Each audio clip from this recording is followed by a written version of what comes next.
Welcome to the hottest real estate topics on the planet, keeping you up to date with all the creative ways to buy and sell real estate without bank qualifying, so anyone can build real income starting today. Here is another great show with Dealmaker Bill and Pete the Rookie.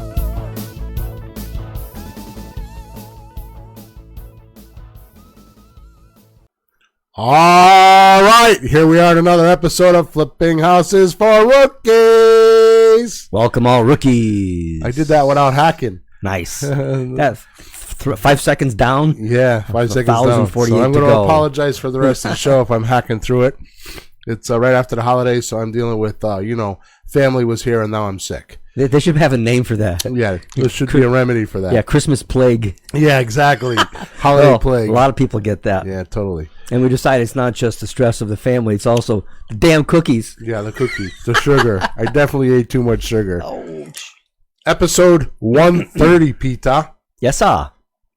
Real estate investing goals are usually for losers. Losers. Listen why. Now, last year we did goals are for losers. So how'd you call it this year? So this year, it's a little bit different because I actually have some really cool stuff to share today. I hope so. I drove down from Newington, Bill. Good. What are you calling it, though? It's real estate investing goals are for losers. Oh. Listen why. Yeah. What do you think? Oh, yeah. Well, goals are for losers, so we just talk about real estate goals, so it becomes real estate goals are for losers. As we shall clarify momentarily. This is going to be fun.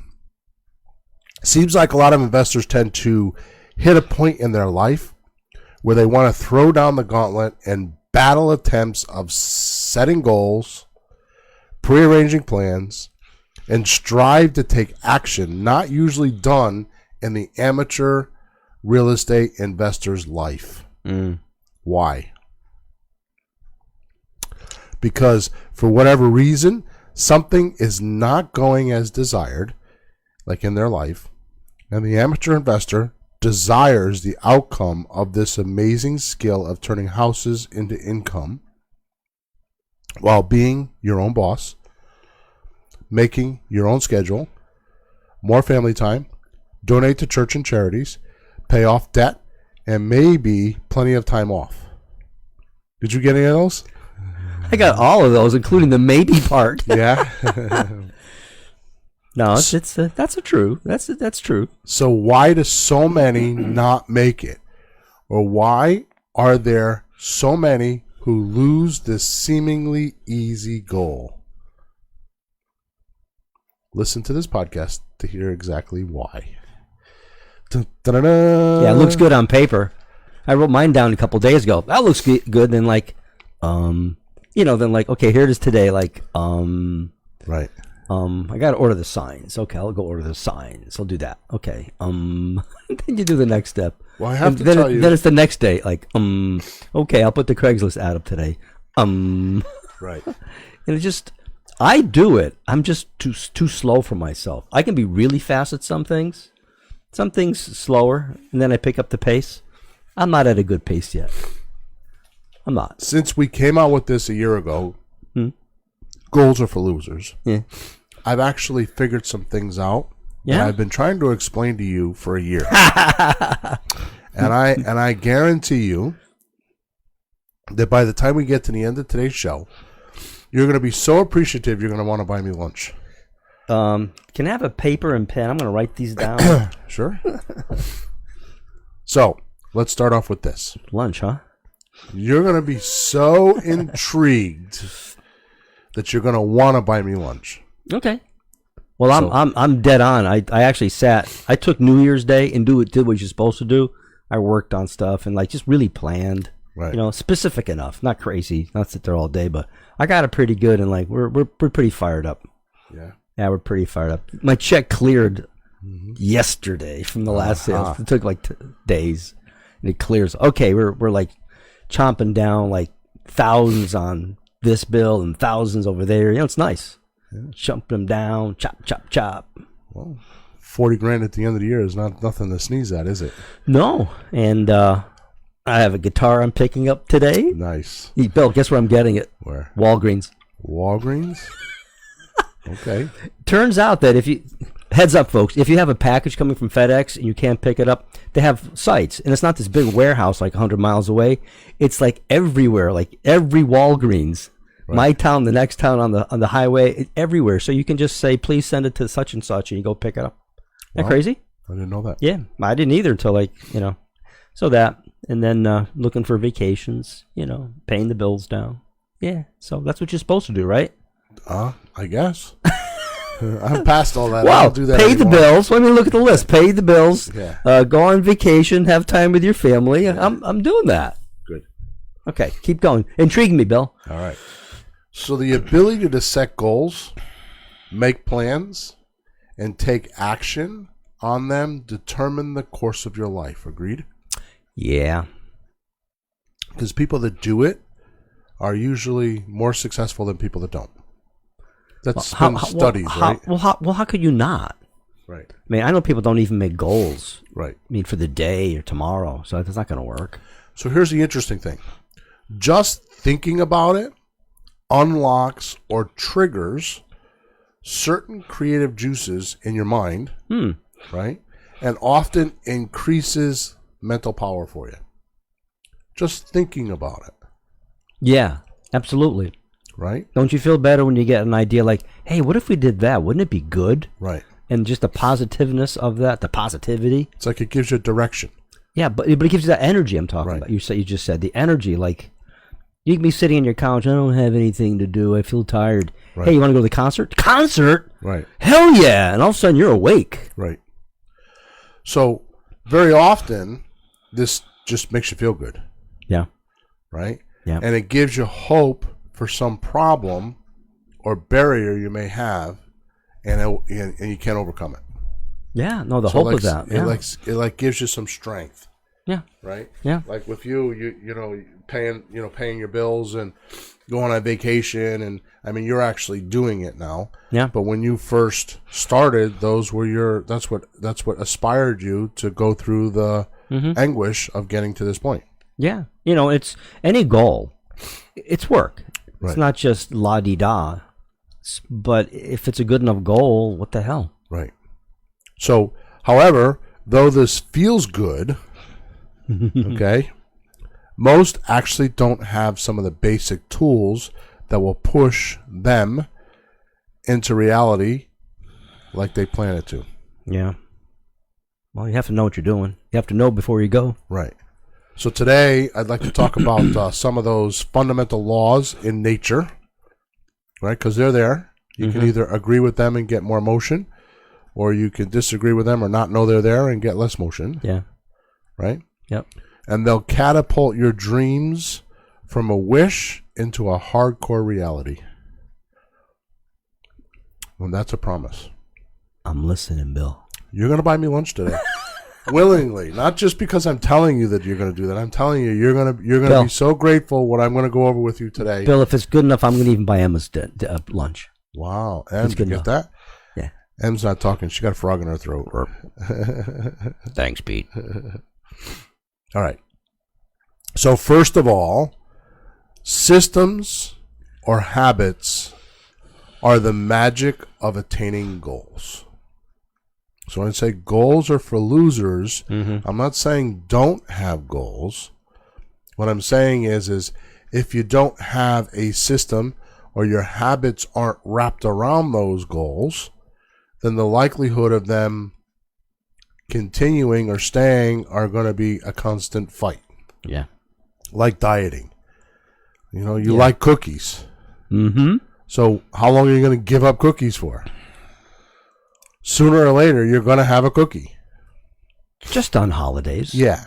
And then New Year's, Yeah. Valentine's. Yeah, there's Right. too many holidays. Columbus Day, right. George Washington Day, President's Day.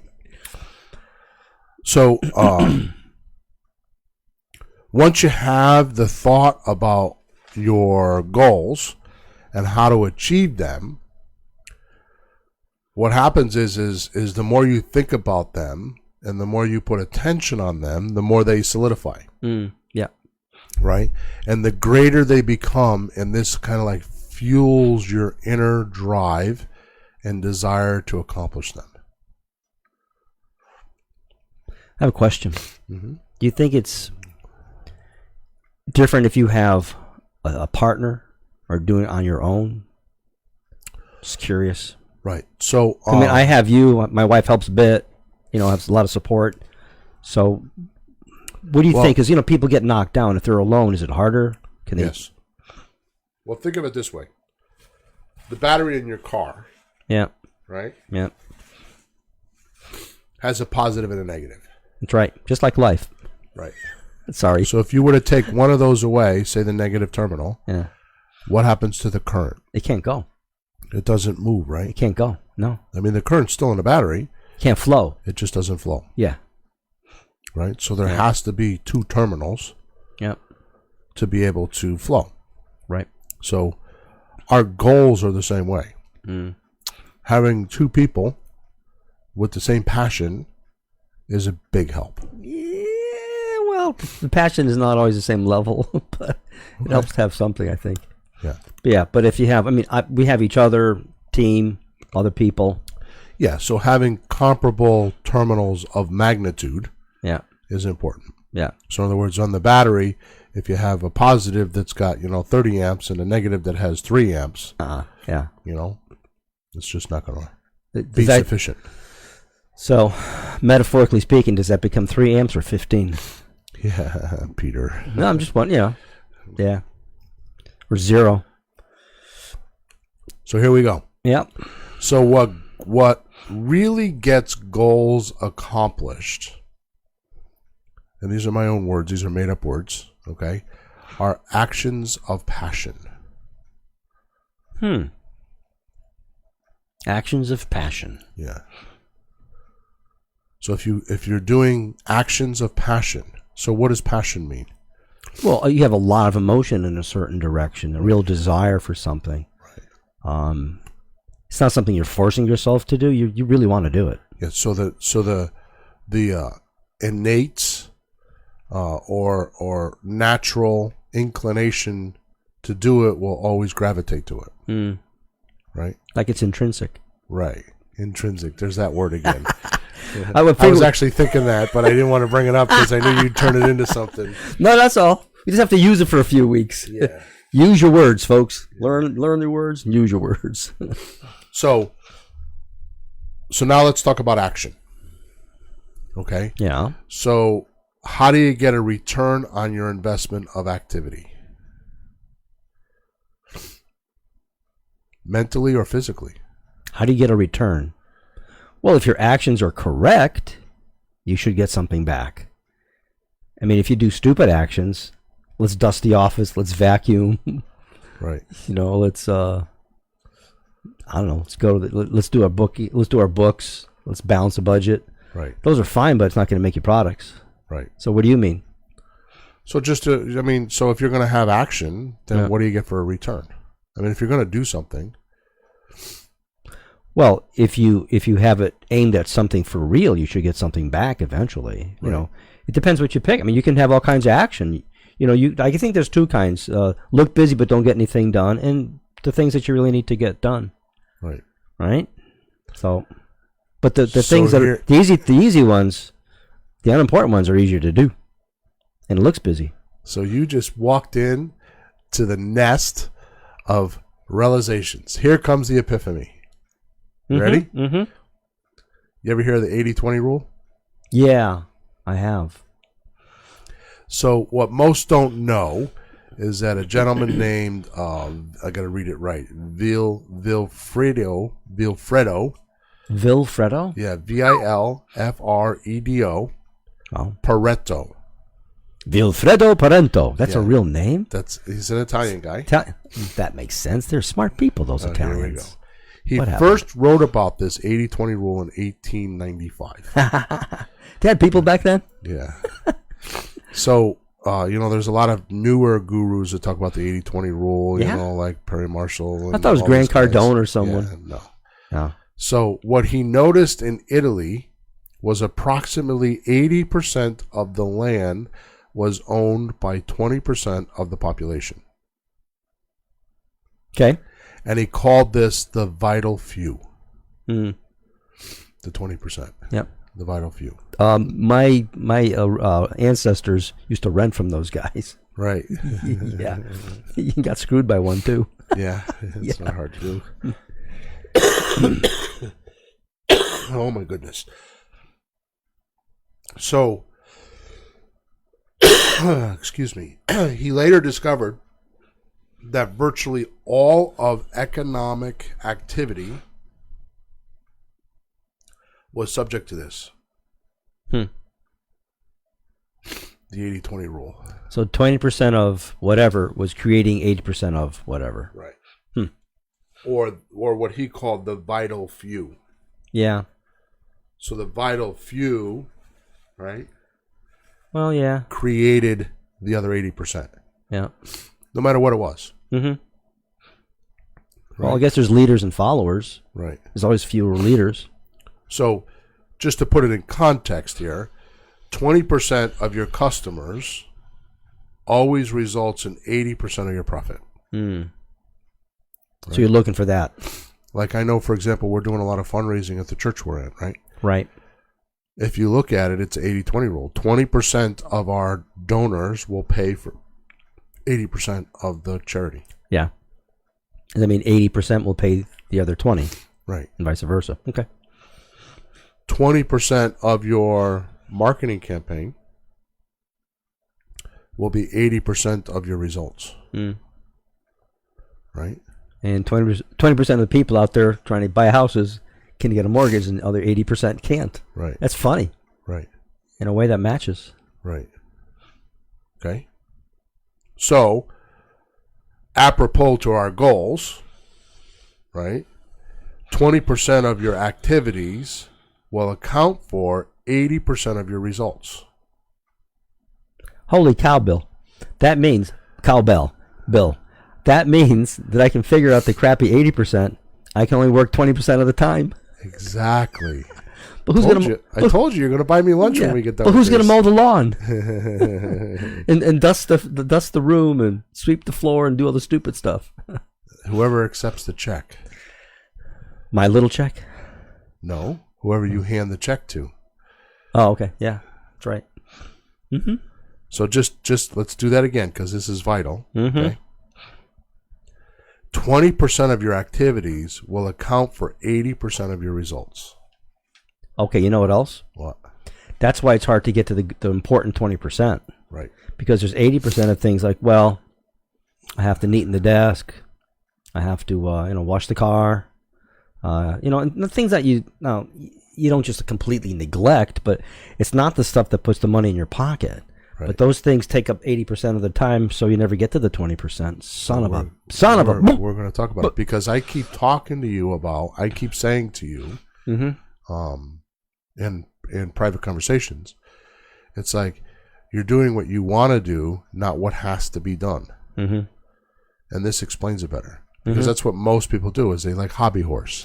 Well, I mean, there's things that you it's like, do you never wash your car? Okay. Or how do you do that? And you say you can write a check and have somebody do it for you. When you get to that point, you could.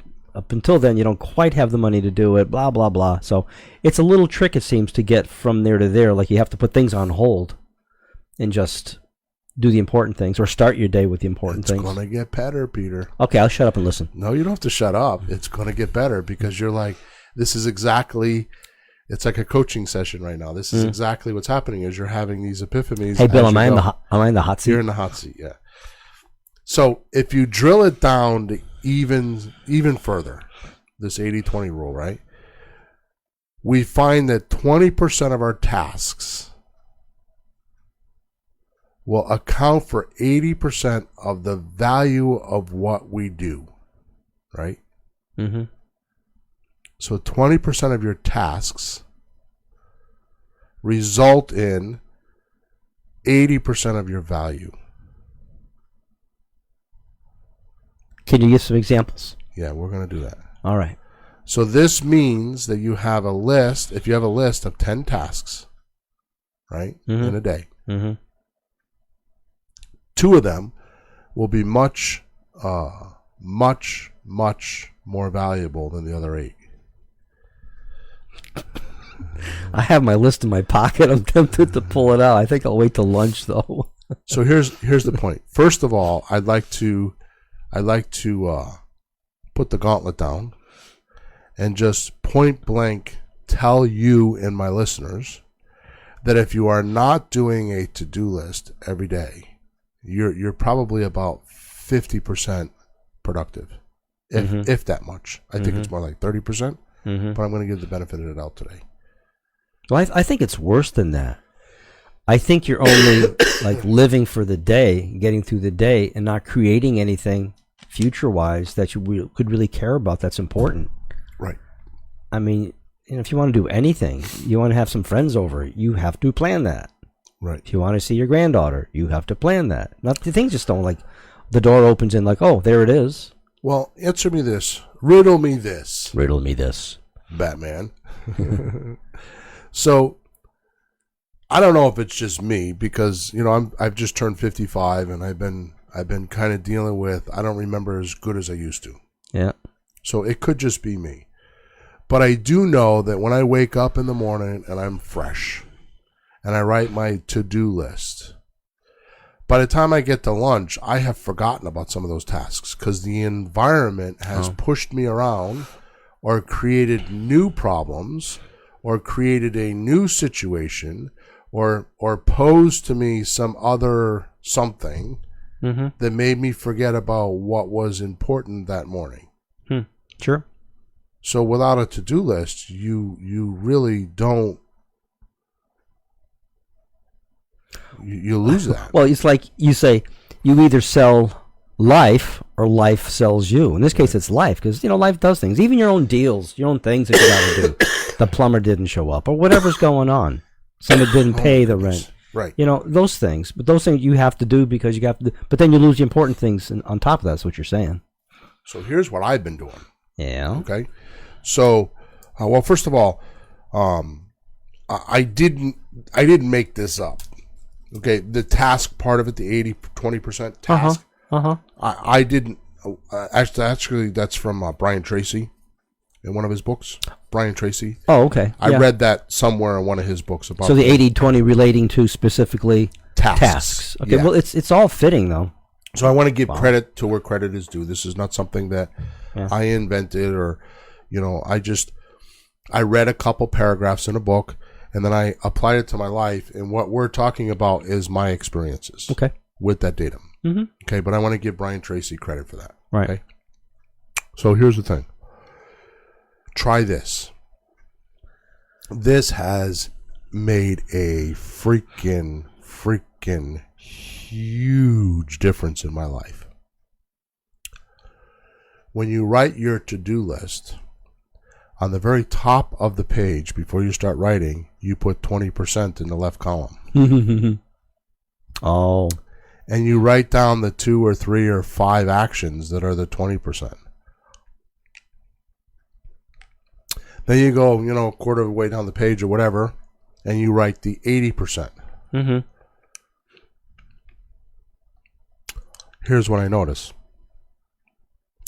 If you do the 20%, because here, actually, I got to figure out how to say this. So here's what I noticed. Yeah. Let's start from that. What I was doing before is skipping over the 20% stuff, like you said earlier, and working on the 80% stuff. Because the 20% stuff is usually stuff you don't want to confront or it's harder to deal with. Isn't it also like longer range than some of the other things like right now crap, the 80%? Not necessarily. No? I mean in terms of return. Not necessarily. All right. Let me give you an example. Yeah.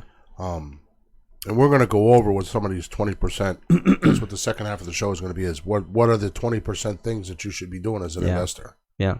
Okay? Yeah. So we can really hammer this home. Okay? Last week was the holidays. I bought a 3-family house. It was what you could say in the sales terminology or sales industry, it's called a laydown. You know what that means?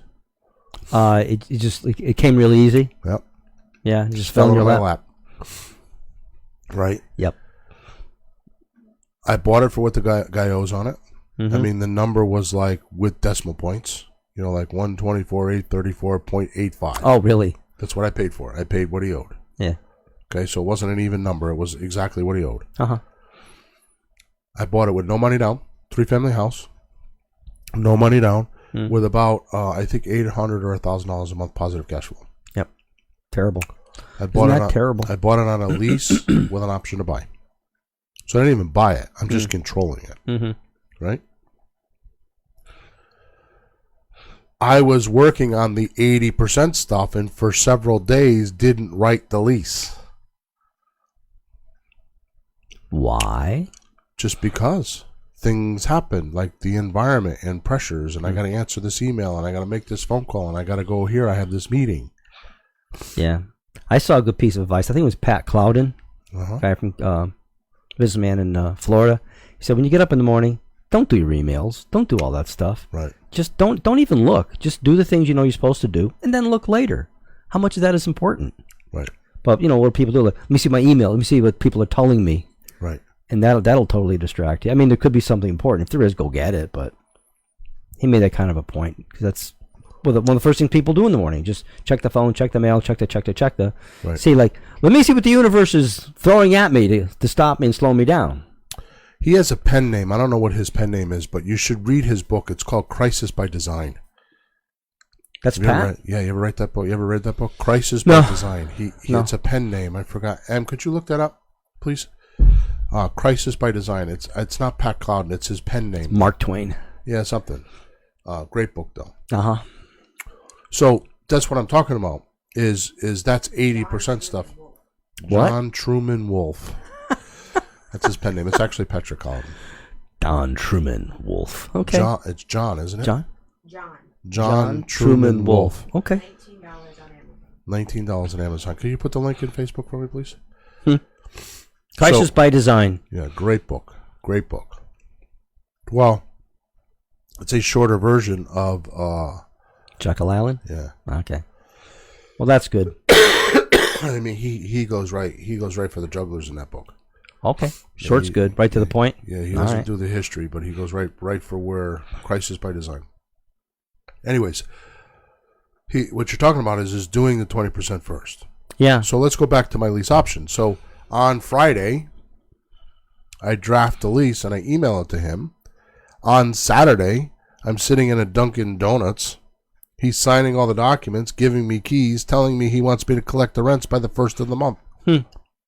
Which is like 4 days away or so? Yeah. And you could have done that a week or earlier, perhaps? Yeah. Okay. It's 2080. Yeah. You know, I make my list for the day, and I tend to highlight what I think is what I should do today, but it's not geared to 2080. It's just what I think I should do today. Right. Or like what I want to do today, maybe. But that's a good one. Right. That's a good one. So when you were bringing up that it would take time, Mm-hmm. that's the point that I'm trying to make is no, it doesn't. Yeah. Okay. It's what activity is going to give me the most return. Yeah. No, I'm thinking of things like I should send the yellow letters out. And, you know, that takes a time to go, come back, and lead. But you had one sitting in your lap. I got it. Right. Okay. It doesn't matter. Time doesn't have anything to do with it. Okay. It has to do with what am I going to get back as a return. Right? So obviously, if you're not doing anything, then yes, getting your marketing out is important. That would be your move. Right. I mean, a lot of us don't have any houses or a lead or whatever, but you have houses, leads, and so something like a lease to us is like, oh my God, I got a lease. And to us, like, yeah, I got a lease. Right. So it falls in like huge importance to you because you have 10 already. It's another one. It's not like the only one like we would have, you know, one of us guys working on it. Right. We might do it early just because we're like freaking out. Right. And you're casual. So it slips a little. Right. That's funny. So does it make sense? 20? Yeah. 80. So, No, that's really good just on the list because there's too many things on the list. so I spent an hour drafting the documents on Friday morning. Mm-hmm. I spent an hour and a half with him, and we spent probably about an hour just chatting about other things because I've done other business with this guy. and told me that he has another one. He's going to Florida the 19th of January. And he wanted me to get familiar with the tenants. So we're going to go Friday night and collect rents. I've already paid him the mortgage payment, or I'm going to pay him today the mortgage payment, or the lease payment. Yeah. And I'm going to start collecting rents, right? So I'm going to start collecting my $900 or whatever, $900,000 positive cash flow. Right. Right. So it's a week later, and I already got positive cash flow for all right. So I had to put up a mortgage payment of, I think it's $1,500 or $1,800 or whatever it is. Yep. But I'm going to get that back. Yeah, well, that beats 10% down, 5% down, 20% down, 100% down. I mean, it beats all of that. Right. So, I mean, you don't want to just take things for absolutely nothing. Wouldn't you feel bad? Right. You want to have. So I spent an hour on it on Friday and an hour and a half with him on Saturday, and then this coming week, I'll spend another couple hours with him meeting people and collecting rents. So then it happens every single month. Kiyosaki talks about that, right? How to become wealthy. Yeah. He calls it how to become wealthy, not rich. Oh, yeah. How to become wealthy. Yeah. And what he talks about is if your monthly bills are $4,000 a month, and you have an asset that spits off $5,000 a month. Yep. Right? In other words, passive income. You're wealthy. Yeah. Because what he measures is the asset, how much work you have to put into the asset to get a return. Yeah. So in this particular case, if you have $4,000 worth of bills and you're bringing in $5,000 worth of money, you got 20% for reserves, and you can pay your bills. But what makes you wealthy is you didn't have to work for it 40 hours a week. That's right. People talk about being rich because they think don't have to work. So really, the point is not having to work and have money, pay your bills, and money to do things with. Right. Yeah. Which irritates the living crap out of me, which we will not go over this morning because I'm not feeling good and I can get into a real grumpy fest right now. No, don't hurt your voice, Bill. Why people want to do flips. I don't get it. If you go back to episode number 114, I know that because I've been telling a lot of people about it lately, it's where to get money to buy real estate. Sure. And we talk about, in that episode, it's only a 30-minute podcast. The first place is with the bank. Second place is with hard money and private money, which is usually private money is usually IRA money. Right. And third place is with your buyer. Yeah. So here's the part that confuses the living crap out of me. Yes. What does a realtor do? Where do they get their money to buy the property? The buyer. So why is this such a hidden secret?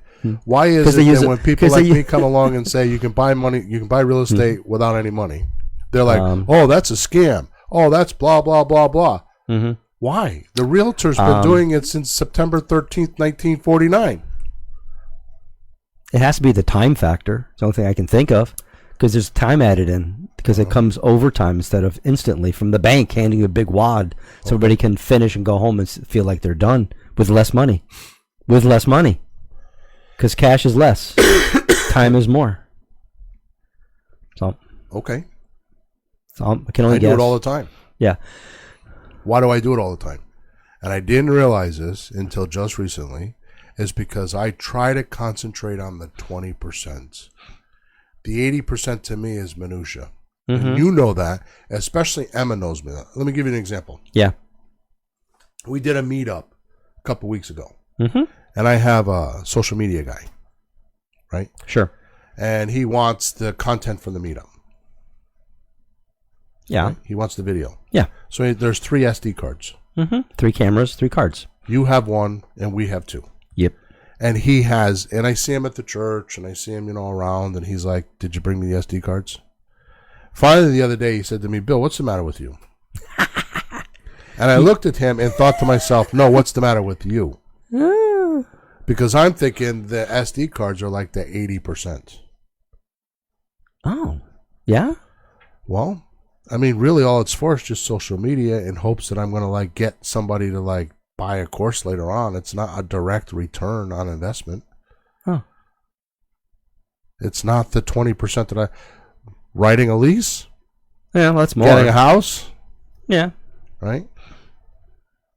It's much different. Talking to a coaching student and buying a house is much more important to me. All right. Right? Now, I'm not saying that I don't do the 80%.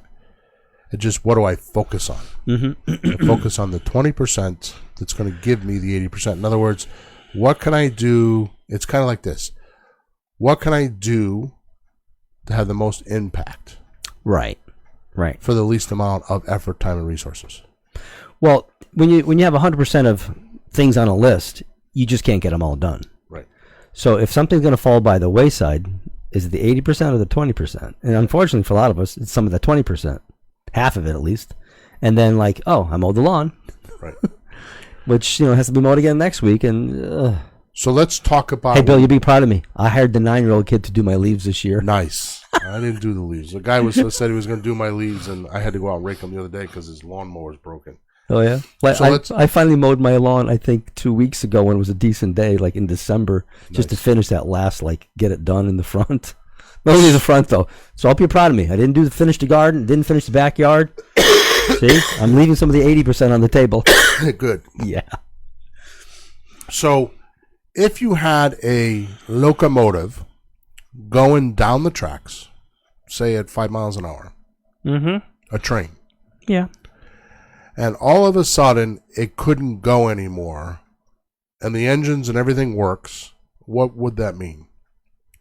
That would mean there's a force on the other side pushing it the other way, right? Right. And that force is more powerful than the locomotive to be able to make it either A, stop 5 miles, or push it the other way, backwards. 6, 7, 8, yeah. Right, so there's some other counter force. Right. That is stopping it. Okay? So I decided to look at that. So what is the counter force in actually that stops people from hitting their goals? What'd you come up with? Here we go. What happens is most people have the ability, are willing to, or they don't have this. I'm sorry. They don't do this. Okay. Okay? They don't have the ability or the willingness to delay gratification. Yeah. And make short-term sacrifices so you can enjoy greater rewards in the long run. Would you believe I was thinking that on the way in? I was thinking about you. So what does Bill do? He just puts some stuff aside and he just goes for it. And you put some things aside for a bigger payout later. Right. Really. That's what it is. And that's why anybody would do anything. Why do you go to work? Well, you get that check at the end of the week. But, okay, now what? What's a bigger game than that? So I was actually thinking about that on the way in. Nice. Yeah. So let's get profound for a minute. What that wasn't? No, I know. More profound. So, is it real to you that you can have a thought? Well, is it real to you that thought controls the environment? Yeah. There's nothing in this world. And we don't mean woo, and if you can do that, you let me know. That's fine. But no, things happen because I look at my yard. There's a tree. Why? I think I'll buy a tree today, and I bought the tree and I put it there. But a thought came first. All over. McDonald's is there because are you somebody hungry? had a thought. Yeah. Are you hungry? What you want to eat? Where do you want to go? McDonald's. So it's first a thought. Right. In response to whatever, but it's a thought comes along. Kohl's wouldn't be Kohl's if somebody didn't have a thought. Starbucks wouldn't be Starbucks unless somebody thought it up. Mm-hmm. Okay, so there was an idea, an image, or an imagination before it started. Yeah, I read that paragraph, the Starbucks one. Yeah.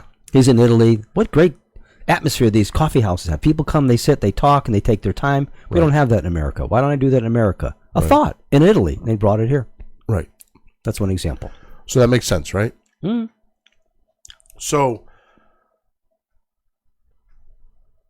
if that's true, right, then why do we have to use force? Right? I mean, we have the power to think something and be passionate about it and believe, here's the trick, believe in ourselves that it's going to happen, and it will happen. I'm glad you put it that way, because I've had people have conversations, well, I don't believe that. I don't trust that. And I say, no. You don't believe in yourself. You don't trust yourself. If you trust yourself, what are you worrying about? What if he scams me? Do you trust yourself? Trust yourself. When it looks bad, don't do it. When it looks right, just do it. Right. So here's a Trust yourself. great analogy of that. A bird, right? Mm-hmm. A little tiny bird is flying and sees a tree. Like this time of year, no leaves or nothing on it, right? Yeah. In Connecticut, anyways. Uh-huh. So he sees a tree and he goes to land on the twig. Is he worried about if the twig is going to hold him or not? If it's No. going to break? No, because if it breaks, he just keeps flying. He has confidence in his own wings. Yeah. He has confidence that it's not going to, if it does break, he could just fly away. Right. Right? So imagine if you had that all the time. Right. So if something happens, I'm doing a deal and something happens, Right. I can figure it out, or I can ask somebody what to do and not have to worry that you'll go broke. So here's what I learned from a partner of mine, an old partner, is that you don't think with your checkbook. What does that mean? You don't make decisions based on the checkbook. In other words, how much money you have. You make decisions based on the greatest good for the greatest number involved. So if you see some kind of a deal, you don't think you can swing it financially, but it's a really good deal, you just go figure it out some way. Right. You get somebody in it, you do something. Well, you if the don't most walk amount away. of people involved are going to benefit from it, then it will fly. Mhm. Okay? So, I can't see what the time is up there. What is it, 40 minutes? Is that what it is, Em? Okay. So here we go. I want to just make sure I'm at pace here. Yep. Time management is really life management or personal management, Yeah. right? In real estate, it's just really controlling. Now, pay attention to this. This is really, I think I've done a really good job of succincting this today. Now, maybe I'm just being arrogant, but honestly, I worked on this for a few days, this podcast. This Okay. was not something that I just did this morning. I've been working on it for days. No, you got a lot of pieces of paper. Yeah. In real estate, it's what makes us successful. Now, please pay attention to this because it's really this simple. What makes real estate successful is controlling the sequence of events to hit the goal. That sounds too simple. So, I mean, think about it. I have a goal of having passive income. I just bought 3 multifamily houses within 2 months on lease options. I'm sorry. Yeah, on lease options. I didn't buy them at all. But I'm controlling somewhere around $2,500, $2,800 worth of positive income. It's funny because people think, well, who would give that up? You know, without money down, and who would give that up? Well, people get to the point where they don't want it anymore. This guy told me point blank 3 times that he talked to at least 25 people that do what I do. I'm like, oh, what is that? You know, not give me all the money right away. Huh. I said, okay. He said, but your name keeps popping up. He's like, you're the guy. I'm like, okay. He's like, yeah, your name keeps popping up. Like where? Like just in general, online, when he went online and when he's talking to other people, my name kept popping up. Oh, okay. He's like, so you seem to be the most trustworthy and the longest guy in the arena, like in my area. Wow. So I'm gonna do this with you. See, how do you make that happen? Yeah. Just real, honest work year after year. Right. So there's no magic to this. I'm not anybody special. I'm telling you right now, right here, please pay attention that all I did was figure out how to control the sequence of actions to get to the goal. Yep. That's all I did. So when I say goals are for losers, I really mean if you don't follow the correct sequence of events, which is really the 20%, okay? You're just wishing with rosy-colored glasses on the outcome. True that. So it doesn't have to be hard. There's not a lot of studying that has to be involved. All you have to do is just know how a real estate deal flows. How does a slot deal flow? How does because every deal, you know, Peter, every deal we've done, there's never been 2 alike. Yeah, they really do vary. They all have their But- nuances. But the thing is, you know all your tools. And I've learned some of them. You always have more ways to skin the cat, more tools in your belt that I might not have heard about yet, or how you combine your tools. Right. But they aren't tools, they're actual sequences. Mm-hmm. It's how Well, I'm things thinking- flow. Well, I'm thinking of like for each step, like how do you do it correctly, or maybe you could do something a little different on a step. Right. Because I'll hit a step and like, what do we do? And I'm thinking I should do this. You go, no, all you got to do is blah blah. Oh, just do that, and that step is done. So think of it Because as you have like better knowledge of think of this. it like you're in the woods, right? I'm in the there's, woods. There's water on the ground. Yeah. And it's like not a stream, but like it's, an inch wide or 2 inches wide. And the water's like running through the ground of the forest. Mm-hmm. And all of a sudden it hits something and it jarts to the left. Yeah. Do you get the picture? Yeah. To me, that's how deals are. Yeah. So when it goes to the left, I think to myself, well, where's it going? Okay, let's do this now. Yeah. Right? So there's a sequence for when it goes left. Okay, if it's going to go left, then let's just follow this sequence. Right. If it's going to go straight, we follow this sequence. If it's going to go right, we're going to follow this sequence. Right. The point is that once I see the motion of the seller's willingness to do something, Mm-hmm. I then set the sequence in place Right. so I can have a desired goal or outcome. Right. That's all it is. Yeah. What I'm saying is, those, and Right. we're trying to learn that. So when the little flow of water takes left, we don't go what? Right. Of course, because first you have to be. I guess you have to be willing to let it take the damn left. Right. Right. Yes. Because the It first doesn't thing, matter to me if the it first goes left, thing, right, center, backwards. It doesn't matter where the water No, goes. I but to just know us- that I'm going to just...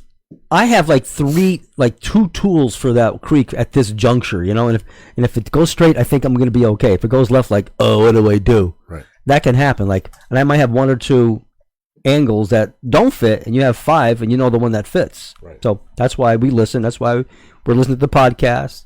We do the courses, go to the meetups, get coaching, because I've heard your students like, what do I do now? They just don't know that piece of data for that little bit. That's why the how to buy money without a real estate loan, or how to buy real estate without a loan, Yeah, is most valuable because it has those tools in it. that's crazy how much is in there. For the amount of money I sell it for, it's ridiculous. Which It's- we're going to change that. It's probably going to double or triple Yeah, because I'm going to add a few more things to it, and I'm just going to go up in price. I think I'm selling it too cheap. yeah. But to me, it's not just how cheap it is or the amount of money. It's how right to the point everything is. It doesn't have all this extra stuff. You know what your courses have, Bill? The 20%. The 20%. That's right. That's a good point. I'm not totally. We talk about it, but we never state it. Right. You go to seminars, you go to this place, that place. It's 100% of whatever the heck. But 80% of it is like, forget it. Right. That's where I was stuck a bit in the 100%, and I honed it down to the 20 with you, and started doing deals. Right. So your stuff is the 20%. Yep. It's a valuable point. Really? So it's these sequences that have to become habits that will make you a real estate Donald Trump in your area or in your family. It's understanding these sequences, which is, you're 100% correct. I mean, that's a great analogy. It's what we talk about is the 20%. Yeah. Okay. So let's wind down here. We got 10 more minutes. So let's cover a few of the things that you should do so you get a gist of what I'm talking about. Mm-hmm. Okay. So first task you must master. It's just you're not going anywhere unless this happens. Is getting people who have real estate for sale to call you. Mm. Right? Yeah. I mean, that's the first thing you got to do. Yeah. You shouldn't call them. They should call you. Mm-hmm. But get them to call you. Now, I know that we talk about FSBOs and calling FSBOs, and that's correct. I am working on, a little bit slower than I want to, but I'm working on getting FSBOs to call us. I have a whole little system that we're getting ready to test where we actually send them mail, direct mail, and get them to call us. Okay. Okay, so we don't have to be calling them, because what I have found is that most people don't like cold calling. Yeah. And most important, I have found that cold callers are pure wackos. So when you get somebody that's a good, get on the phone and just call people, they're just, not all of them, but a vast majority of them are just out to lunch. And they never seem to do it right. And there's always off script, and it's just a battle. Yeah. And I decided that I'm not going to fight that battle. Because we call up and they think we're that idiot. Right. Or that person that's just not trained enough to do it right. Right. And they already have the bad taste in their mouth. We start talking, they're not even listening. Right. So I'm in the midst of this year. I plan on releasing at least a dozen books on different topics of real estate. I think 3 or 4 of them are already written. One of the things that I am going to write, and I'm in the middle of, in fact, I think that we're going to do it as a podcast. Maybe not next week, but the week after. Is the name of it is going to be, let me get it here, 7 Ways to Sell Real Estate Without a Realtor. Mm-hmm. And I'm just going to write a report or a book that a seller could read that explains the different ways they can sell their houses and the benefits to them. Right? Right. And it's going to be pretty cool, I think. Nice. Yeah. All right. So first thing you want to do is you want to master getting people to call you. People that have houses for sale to call you. You got to find them and communicate to them. Oh, boy. That part is hard for some people.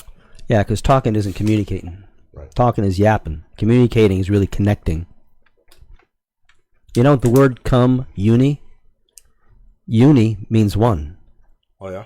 Yeah, uno, uni. Okay. Uno. It means one. Okay. Com means together. Right. Communicate means being together. Right. That crazy? That's cool. I had to look it up one day. I didn't know that. Yeah. But when you're communicating, you're really being together. You're connected. You're not just yapping back and forth and moving further apart and just bouncing. You're sharing mental image pictures, and you're agreeing that they're yep. that you both like those pictures or agree on those pictures. Mm-hmm. So, I had a thought there. I lost it. Okay, so you talking about the letters or contacting for sale by owners or something else? Yeah, I was thinking about communicating. Sorry if I threw you. Yeah, no. So I got it. So here's the thing that I have found to be very peculiar is if you have to cold call someone, you have a bunch of hesitations, which is bizarre because the only cold calling we do is to FSBOs, and they're looking for you to call them. Right. Interesting thing I find with my coaching clients is that when we use yellow letters and some of the other attracting motivated sellers that we do, when they get a person that calls them about a house that they have for sale, they pick the phone up right away and call them. No, they're okay with those. Yeah. Because they know they're interested. Right. Yeah. It's like so bizarre. It's kind of like, when you're in high school. It's like, hey, did you know that Susan likes you? She does? Yeah. Really? Yeah, she's like got a crush on you. Really? Oh, I think I'll go talk to Susan. Mm-hmm. Or the other way around. Hey, did you see Susan? The cheerleader squad? The cheerleader in charge or whatever you want to call it? Yeah. Yeah, she's really hot. Oh, my God. Why don't you go talk to her? Why don't you go talk to her? Yeah. No, she won't like me. No, she won't like me. See, no, she won't. How do we have those same words all in our heads? Right? Why don't you go talk to her? No, she won't like me. Right? Yeah. It's like that. Mm-hmm. So as a master real estate investor, you got to figure out how to get those people to call you. That's really clever. Because it's, kind of a norm to call for sale by owners. Right. But your norm is to have people call you. And you have called them, you've just gone ahead and done it. But they must hit you one day like, why am I calling them? They should be calling me, right? Right. Yeah. And Emma and I have talked about it in great length. I mean, we actually have a list. In fact, I want to share it with you today. No, I have names I'm piling up. I'm that close, like a day or two from calling them. So I'm just trying to set my whole flow up. And if you got something to send them, I'd rather do it that way. I don't mind. I don't have anything yet, but what I want to do, here's what I want to do. Yeah. Because you said mail to them, huh? Yeah. What I want to do is I'm a Dan Kennedy guy. Yeah. I have been for 20 years. Uh-huh. Okay. And he talked about many, many moons ago a shock and awe package. So you send the interested one a shock and awe package. Right. You know what else occurred to me too? And we're way off topic right now, but you know what else occurred to me? What's that? I'm such an asshole sometimes. I make some of the dumbest mistakes ever because I know better. Uh-huh. Think of it this way. If I call you up and say, hey, Pete, I do a FSBO script with you. Yeah. Right? And I say, hey, Pete, I think I'm going to come look at your house. Mm-hmm. Why would I go out there and look at it today? Because you don't want to lose a sale, Bill. Exactly. How about if I tell him I'm busy and I can't come out till next week, but I'm going to mail you a package and you should check it out before I get there. Okay. And actually pre-frame the sale so before you get there, they've already done most of the presentation before you get there. Sure. And if they really, really hate it, then you don't even go, right? They'll call you back and say, I don't want to do it. Yeah.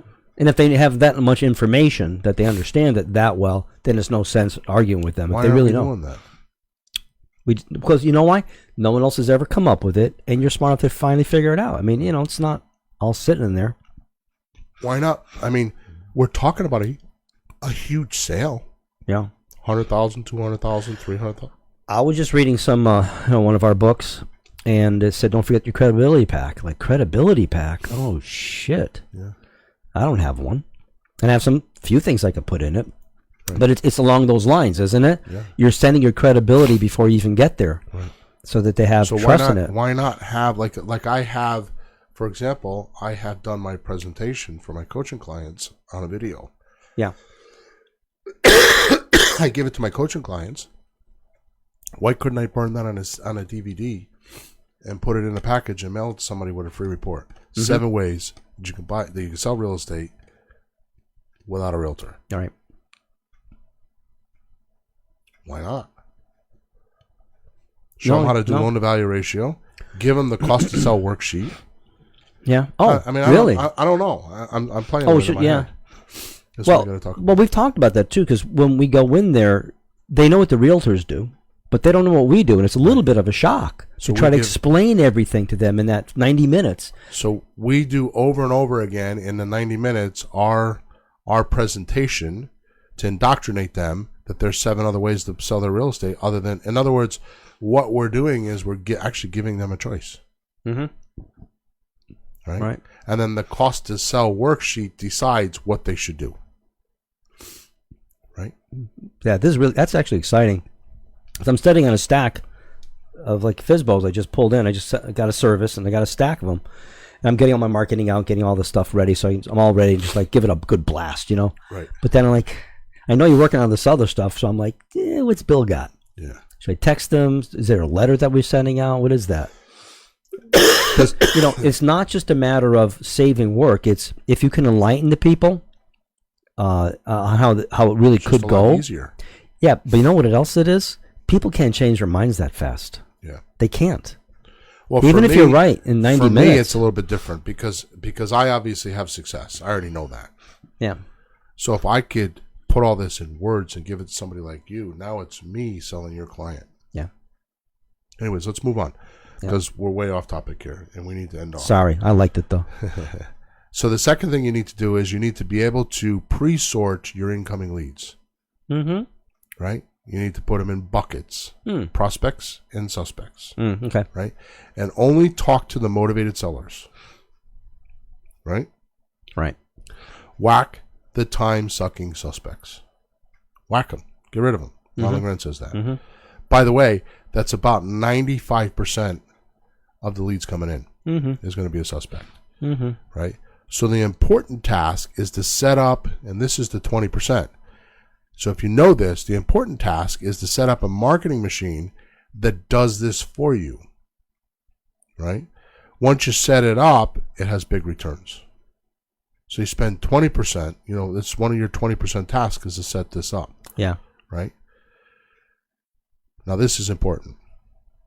If you do what I tell you, in fact, we're probably going to have to do a whole episode just on this. Okay. Okay?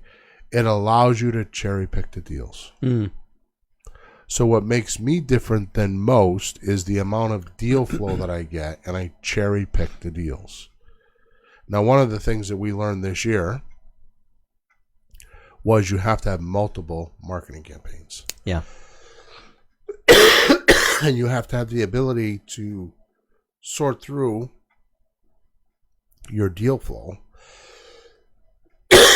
so you can pick the good deals, cherry pick the deals. Yeah. Well, one of the things that kills people in the business is just getting killed by the 80%. You know? Exactly. Too many bad calls. 80-20 rule. We're dealing with the 80% instead of the 20%. Yep. So you got to be able to cherry pick the deals. Yep. Okay. I found that most don't have the credit or the money. This is the third thing. Most don't have the credit or the money to buy real estate with banks. I mean, just because that's what we do. Yeah. Right. So they have no choice but to start with creative financing. Right. Which is our specialty. It's my specialty. Right. Right. Most listen to this podcast just because they're in that same boat. Mm-hmm. They don't have credit or don't have money or don't want to use their credit or want to use their money, and they want to do what we do. They want to become specialists, right? Well, you're not supposed to have in order to do. Right. You're supposed to do in order to have. Right. So theoretically, a person should be able to start something from scratch, a business, relationship, anything from scratch. Right. Not rely on money to get you there. Right. Like, is that girl dating you because you're you, or you have that fancy red car? Exactly. And how long is that fancy red car going to last? What? So if we decide to be a creative financial specialist, right, and use no credit or no money, mm-hmm. we must create our odds a lot. Because if we're saying 95% are suspects, yeah, okay, when we find somebody, we really can't afford to waste them. We got to increase our odds. Oh, sure, right. So the way we do that is we deal with the pretty house business. Mm-hmm. Okay, so which brings us to the most important four things that you know, which is a 20% rule as far as I'm concerned. Brings us to the most important tasks. Okay, for our highest return in the pretty house business. Mm-hmm. Those four things are: agree on the price first. So know how to get the guy's bottom price. Right. Or ability to agree on a price. Mm-hmm. Have the ability to agree on a monthly payment. Mm-hmm. Have the skill or ability to agree on the length of the term. Mm-hmm. And then have the ability or skill to agree on the deposit or the option money. Okay. If you could do those four things, then you are me. You could you could buy real estate all day long. Mm. So when I go into a deal, right, or I'm talking to somebody, the 80-20% comes down to this. 80% of the conversation's chit chat. Yeah.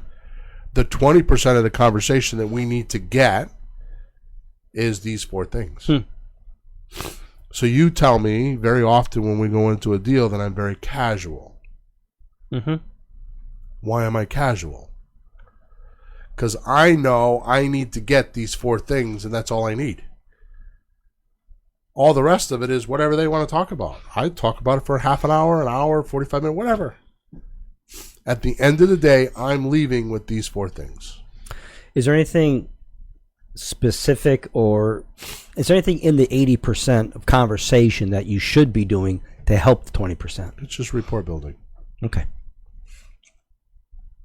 I mean, you're also finding out what they really need, aren't you? And is that part of the 20%? Yeah. You're finding out what their concerns are, how long did they have, are they in a hurry, all those details. Right. How much they need, right. how much they really need. Many, many shows on solving that problem.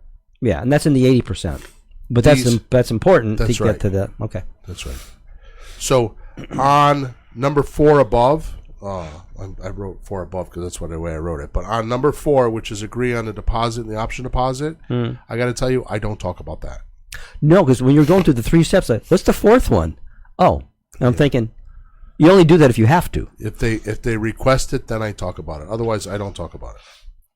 I just tell them that I'm going to give them a $100 option deposit, and that's it. Yeah. Matter of fact, I closed on that deal with this dude, and he asked me the other day. He's like, back when I see him on Friday night, he says, "Aren't you supposed to give me $100?" I'm like, "Yeah." He's like, "Yeah, don't worry about that." I'm like, No. No. No, I'm going to bring you a check. That'd be legal. Yeah. That'd be legal. Yeah. And it's a check, not cash, so you can track it and verify. Right. So the last thing I want to talk about is, at the end of the day, the most important task that you should do is measure what you manage. I'm sorry, manage what you measure. So you must measure something. Okay. And here's what I'm telling you to measure. Offers. See, if you're this one activity will give you the biggest bang for your efforts and allow you to hit any goal, because it's like the fulcrum. It's like right in the middle. Right. So what happens is if you don't have leads or your marketing's broken and you're not making offers, then you need to go fix that. Vice versa, if you had deals like I had a deal and you're not getting it done, then it'll back up the pipeline. The pipeline will get full and you won't get leads. Right. And you'll stop making offers because you didn't finish the deal. So the best way to measure your business is how many offers are you making, right? And we've talked about in many, many podcasts, right? We talked about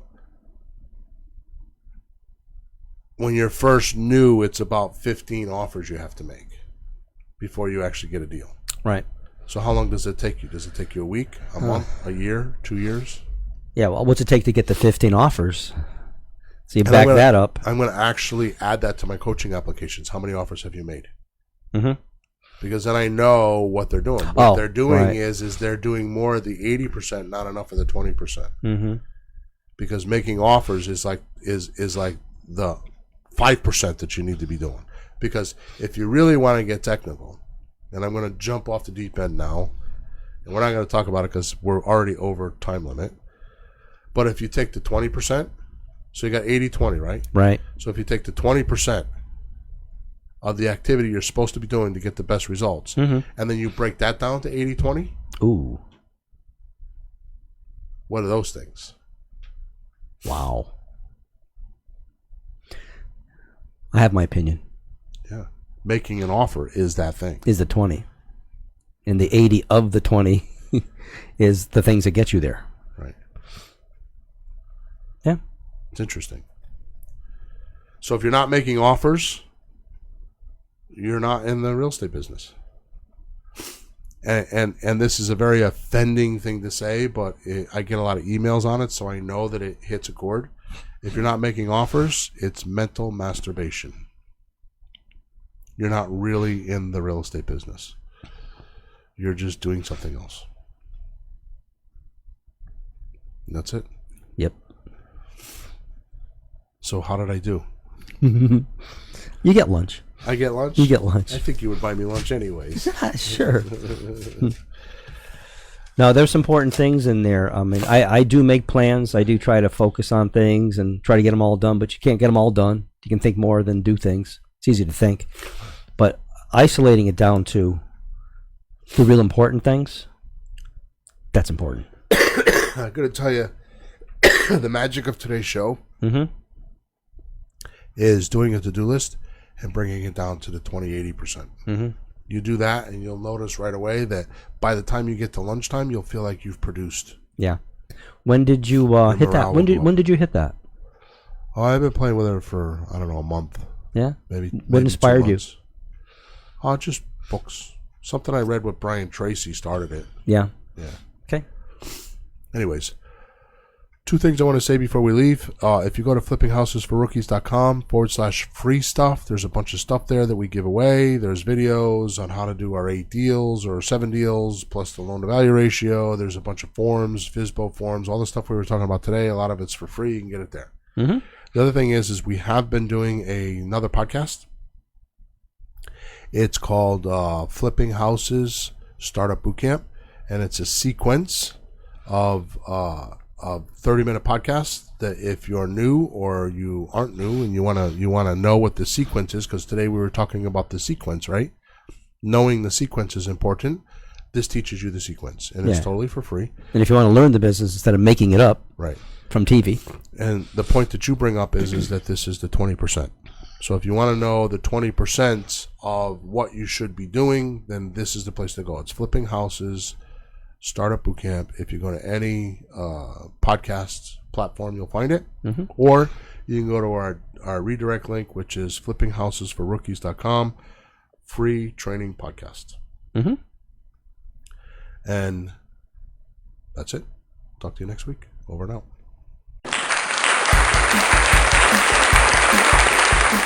Thanks for tuning in to the hottest real estate topics on the planet with Bill and Pete. If you want to continue learning how to buy and sell real estate without money or credit, head over to flippinghouses.club for some cutting-edge real estate wealth tools. Or contact us at info@flippinghouses.club.